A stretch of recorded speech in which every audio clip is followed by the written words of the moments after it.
the weeks that followed Jack's revelation about Victor Delacroix, Eliza found herself constantly looking over her shoulder, jumping at every unexpected sound or movement. She knew that Madame Claudine and her powerful allies would not give up easily, that they would stop at nothing to bring the girls back under their control. Jack did his best to reassure her, to make her feel safe and protected. He spent more and more time at the boarding house, often staying late into the night to keep watch over the girls. Eliza found solace in his presence, in the way his arms felt wrapped around her, the way his voice could soothe even her deepest fears. But despite Jack's efforts, the shadow of the rising sun still loomed large over their lives. Eliza couldn't shake the feeling that they were living on borrowed time, that every moment of happiness was just a fleeting respite before the storm descended once again. One evening, as Eliza and Jack sat together in the parlor, the front door burst open with a sudden, sickening crash. Eliza's heart leapt into her throat as she saw Madame Claudine standing there, flanked by two of her brutish henchmen. The madame's face was twisted with rage, her eyes glittering with malice. "Well, well, well," she said, her voice dripping with venom. "What do we have here? A couple of lovebirds playing house like they've forgotten where they came from." Jack leaped to his feet, putting himself between Eliza and the intruders. "Get out of here, Claudine," he growled, his voice low and dangerous. "You have no right to be here. These girls are under my protection now." Madame Claudine threw back her head and laughed, a harsh, grating sound that sent shivers down Eliza's spine. "Your protection," she sneered. "And who do you think you are, Jack Thompson? Some kind of knight in shining armor come to save the damsels in distress." Eliza's heart skipped a beat at the mention of Jack's last name. Thompson? Why did that sound so familiar? Madame Claudine's lips curled into a cruel smile as she saw the confusion on Eliza's face. "Oh, he didn't tell you, did he?" she said, her voice dripping with false sympathy. "Your dear, sweet Jack used to work for Victor Delacroix. He was one of his top enforcers, a man who would do anything for the right price, including selling out innocent girls to the highest bidder." Eliza felt like she had been punched in the gut. She turned to Jack, her eyes wide with shock and betrayal. "Is it true?" she whispered, her voice trembling. "Were you working for Delacroix all along?" Jack's face was ashen, his eyes filled with a deep, unutterable sadness. "Eliza, I can explain," he said, his voice cracking with emotion. "I never meant to deceive you. I thought I could protect you, that I could make up for my past mistakes. But I see now that I was wrong." Madame Claudine's laughter rang out once again, cold and merciless.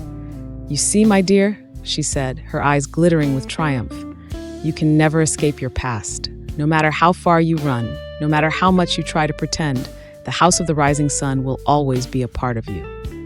Eliza felt a wave of despair wash over her, threatening to pull her under.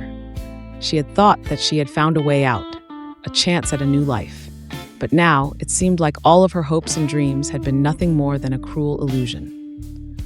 But even as the darkness closed in around her, Eliza felt a flicker of defiance spark to life in her heart. She had come too far, fought too hard to let Madame Claudine win now. She straightened her spine, lifted her chin, and looked the madame straight in the eye. "You're wrong, Claudine," she said, her voice steady and clear. "The House of the Rising Sun doesn't own me or any of the other girls. We are not your property, to be bought and sold like cattle. We are human beings, with hopes and dreams and the right to choose our own destinies." Madame Claudine's face twisted with rage, her hand reaching for the pistol at her hip. But before she could draw her weapon, Jack stepped forward, his eyes blazing with a fierce protective light. "Eliza is right," he said, his voice ringing out strong and true. "I may have made mistakes in my past, but I will not let you hurt her or any of the other girls. Not now, not ever." For a moment, the room was silent, the air thick with tension. Then, with a snarl of frustration, Madame Claudine turned on her heel and stalked out of the room, her henchmen following close behind. As the door slammed shut behind them, Eliza felt a wave of relief wash over her, mingled with a deep, aching sadness. She turned to Jack, her eyes searching his face for some sign of the man she had grown to love. "Jack," she said, her voice soft and uncertain, I don't know what to think. I thought I knew you, but now I'm not so sure." Jack's shoulders slumped, his eyes filled with a deep, unutterable pain. "Eliza," he said, his voice barely above a whisper, "I know I don't deserve your forgiveness, but please let me explain. Let me tell you the whole story, from the beginning." And so as the night deepened around them and the sounds of the city faded into a distant hum, Jack began to speak. He told Eliza of his childhood in the slums of New Orleans, of the hunger and desperation that had driven him to a life of crime. He spoke of his time working for Victor Delacroix, of the terrible things he had done in the name of survival. But he also spoke of his love for Eliza, of the way she had changed him, made him want to be a better man. He told her of his determination to make things right, to atone for his past sins and build a new life, free from the shadow of the rising sun. As Eliza listened, she felt her heart swell with a deep, abiding love for the man before her. She knew that the road ahead would not be easy, that they would face countless challenges and obstacles along the way. But she also knew that with Jack by her side, she could face anything. And so, as the first rays of dawn began to peek through the curtains, Eliza and Jack held each other close, their hearts beating as one. They had weathered the storm, had faced down the demons of their past, and emerged stronger, more united than ever before. The House of the Rising Sun might still be out there, lurking in the shadows, waiting for its chance to strike. But Eliza knew that as long as she had Jack, as long as they had each other, they could overcome anything. They had paid the price for their freedom, had fought and bled and sacrificed for the chance to live life on their own terms. And now, as the sun rose over the city and the promise of a new day dawned bright and clear, Eliza and Jack stepped out into the world, hand in hand, ready to face whatever the future might bring. They were no longer prisoners of the rising sun, no longer bound by the chains of their past. They were free, truly free, at last. Years passed, and the House of the Rising Sun faded into memory, becoming little more than a whispered legend in the back alleys and hidden corners of New Orleans. Madame Claudine disappeared, vanishing into the mists of time like a ghost from a half-remembered dream. Victor Delacroix met his end at the hands of a rival, his empire crumbling to dust in the wake of his demise. But for Eliza and Jack, life went on. They built a home together, a small, cozy cottage on the outskirts of the city, surrounded by fragrant magnolia trees and the gentle hum of cicadas. They filled their days with laughter and love, with the simple joys of a life well lived. Eliza never forgot the other girls from the Rising Sun, the ones who had fought alongside her in those dark and desperate days.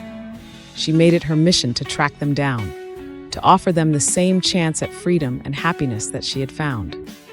Some of them, like Madeline, had managed to escape on their own, building new lives far from the shadow of the brothel.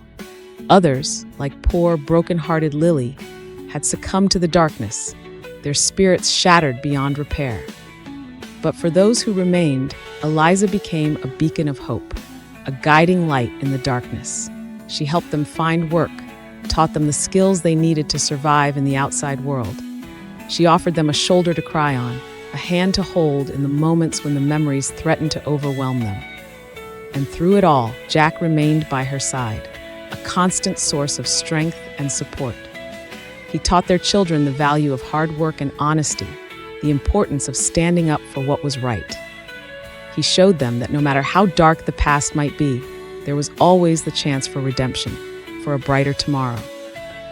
As the years turned to decades, Eliza and Jack grew old together, their love only deepening with the passage of time. They watched their children grow and thrive, saw their grandchildren take their first steps and speak their first words. And sometimes, in the quiet moments when the world seemed to stand still, Eliza would think back to those long-ago days at the House of the Rising Sun. She would remember the fear and the desperation, the hopelessness that had threatened to consume her. But she would also remember the strength that had carried her through, the unbreakable bonds of sisterhood that had sustained her in her darkest hours. She would remember the love that had saved her, the man who had stood by her side through thick and thin. And she would smile, knowing that no matter what challenges lay ahead, no matter what demons might lurk in the shadows, she had the power to overcome them. She had the love of her family, the strength of her convictions, the unshakable belief that there was always hope, always the chance for a better tomorrow. The House of the Rising Sun might be gone, but its legacy lived on, a reminder of the resilience of the human spirit, of the unbreakable bonds that tie us all together. And as long as there were those like Eliza and Jack, those who refused to give in to despair, who fought for the light even in the darkest of times, that legacy would endure, a beacon of hope for generations to come.